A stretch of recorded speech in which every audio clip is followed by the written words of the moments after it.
अस्सलामुअलैकुम। मैं हूं डॉक्टर तहसीन अख्तर और देख रहे हैं यूट्यूब चैनल। आज मैं बात करूंगा फलों के बादशाह आम के बारे में। आम एक ऐसा फल है जिसे तकरीबन सभी लोग पसंद करते हैं और खूब शौक से खाते भी हैं। लेकिन बहुत से लोगों को ये गलतफहमी है कि आम जो है बहुत मीठा होता है, तो ये जो शुगर को बढ़ाएगा। तो आम के बारे में पहले जान लीजिए कि दीगर फलों की तरह आम में भी ज़्यादा मकदार में फ्रक्टोज होता है, जो कि शुगर को तेज़ी से नहीं बढ़ाता। अच्छा, एक चीज़ फलों के बारे में ये भी बता दूं, गलतफहमी में मुब्तला हैं लोग। ये जूस बना के पीना और मिल्क शेक बना के पीना, इसमें समझते हैं कि ज़्यादा ताकत और ज़्यादा न्यूट्रिशन उनको हासिल होगी। तो ऐसा कुछ नहीं है, बल्कि उल्टा नुकसान उठाएंगे। आम को एज ए होल फ्रूट खाइए और किसी भी फल को एज ए होल फ्रूट खाइए। 50 ग्राम आम में 1 ग्राम जो है वो फाइबर होता है। अगर आपको 100 ग्राम अगर आप आम ले लेते हैं तो 2 ग्राम फाइबर आपको हासिल होता है। फाइबर मौजूद होने की वजह से फ्रक्टोज तेजी से एब्जॉर्ब नहीं होता और तेजी से शुगर लेवल नहीं बढ़ता। आम खाने का बेहतरीन टाइम, बल्कि कोई भी फल खाने का बेहतरीन टाइम खाली पेट है।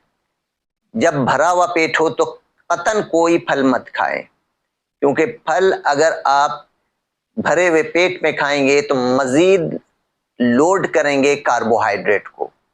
तो ज्यादा कार्बोहाइड्रेट लेने की सूरत में आपके पैंक्रियास पे लोड पड़ेगा। तो कार्बोहाइड्रेट हम जो कहते हैं कि बैलेंस डाइट लीजिए, बैलेंस डाइट लीजिए, तो इसका मतलब यही होता है कि कार्बोहाइड्रेट है आपकी ग़िज़ा में, उसका पोषण आप 40% से ज़्यादा जाने मत दीजिए पर डे। आप अपनी टोटल ग़िज़ा की से जो कैलोरीज हासिल करते हैं उसमें कार्बोहाइड्रेट की मकदार 40% से ज़ायद ना हो। और अगर आप फ्रूट की मकदार बढ़ा रहे हैं तो दूसरी तरफ से आपको अनाज की मकदार कम करनी होगी। जैसे सपोज आप खाना चाहते हैं आम, तो आम आप ज़रूर खाइए और शौक से खाइए, चाहे आप डायबिटिक ही क्यों ना हो। लेकिन ज़रूरी है कि एतदाल शर्त है, कितना आम खाया जा सकता है। तो मैक्सिमम 100 ग्राम आम आप ले सकते हैं, मगर ये 100 ग्राम आम आप जो है खाली पेट में लीजिए। खाली पेट का मतलब ये भी नहीं है कि सुबह निहार में उठ करके आप आम खा लें, लेकिन खाया भी जा सकता है, इसमें ममानियत नहीं है। लेकिन फिर नाश्ता नहीं करेंगे। ये हमेशा ये याद रखिए कि अगर आप तकरीबन 150 से 200 ग्राम आम ले लेते हैं खाली पेट में नाश्ते की जगह, तो 100 ग्राम में तकरीबन आपको 70 कैलोरीज होती हैं। तो आप आम ले लीजिए, तकरीबन 150 आप आम ले लेंगे, 150 ग्राम या 200 ग्राम, तो इसमें आपको 50 ग्राम में जो कैलोरीज होती है वो मैंने आपको बता दिया कि तकरीबन आपको 50 ग्राम में ये 37 कैलोरीज होती हैं।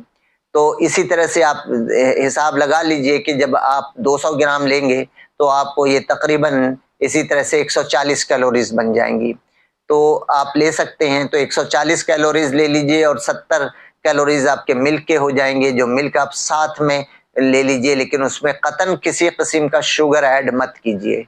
तो इस तरह से आपके 200 कैलोरीज का नाश्ता हो जाएगा और ये नाश्ता काफ़ी होगा। फिर आपने यहाँ पर कोई अनाज नहीं लेना है, किसी किस्म के कोई दलिया, कोई पॉरेज नहीं लेना है। तो ये याद रखिएगा हमेशा, आपने कार्बोहाइड्रेट्स की कंटेंट को बढ़ाना नहीं है। आप इसके साथ एक उबला हुआ अंडा भी ले लें तो ये आपका नाश्ता हो जाएगा। आम प्लस एक उबला हुआ अंडा, 1 गिलास दूध, और ये कैलोरीज मिला करके आपके 280 या पौने 300 कैलोरीज बन जाती हैं, जिसमें आपकी पूरी तवानाई आपको नाश्ते की सूरत में मिल गई। अब मजीद कुछ लेने की गुंजाइश नहीं है।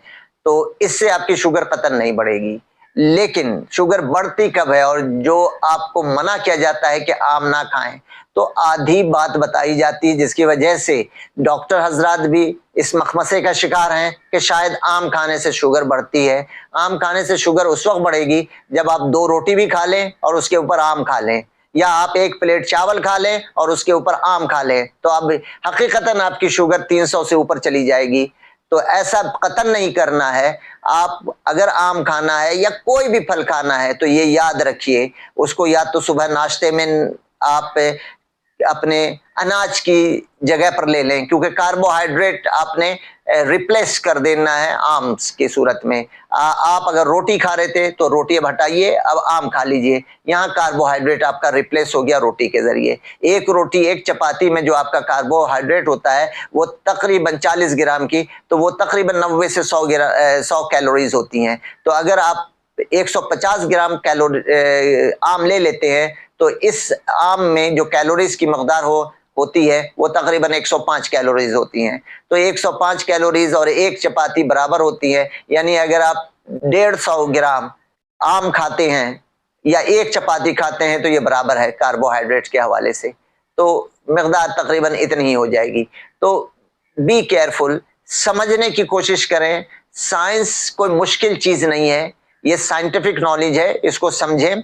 ये आसान सी चीज है, बहुत मुश्किल चीज नहीं है। जो खा रहे हैं उसको समझ करके खाएं कि उसमें कार्ब कितना है। आपको कार्ब की भी जरूरत है, आपको प्रोटीन की भी जरूरत है, आपको फैट्स की भी जरूरत है, लेकिन कितना खाना है, किस मकदार में एक वक्त में खाना है, ये सब चीजें आपको सेहतमंद रखेंगी। शुगर होना ममानियत नहीं है। आपको जिस कार्बोहाइड्रेट की ममानत है वो चीनी है, वो गुड़ है, वो जूसेस हैं, वो कोल्ड ड्रिंक्स हैं, वो और बिवरेजेस हैं, वो हाई फ्रक्टोज कॉर्न सिरप जिनमें होता है, चॉकलेट्स आ गए, कैंडीज आ गई, बेकरी आइटम्स आ गए, ये मना होते हैं। कोई चावल, रोटी और फ्रूट मना नहीं होते, फ्रूट एज ए होल मना नहीं होते। शुगर उस सूरत में आपको मना होगा कि जब आप उसके जूस बना के पिएं या फिर आप उसको मिल्क शेक बना करके पीते जाएं, तो ये ममानियत है। आप उसको एज ए होल फ्रूट खाएं तो इंशाल्लाह आप देखेंगे कि आपकी शुगर पे कतन कोई फर्क नहीं पड़ेगा, आपकी शुगर नॉर्मल रहेगी।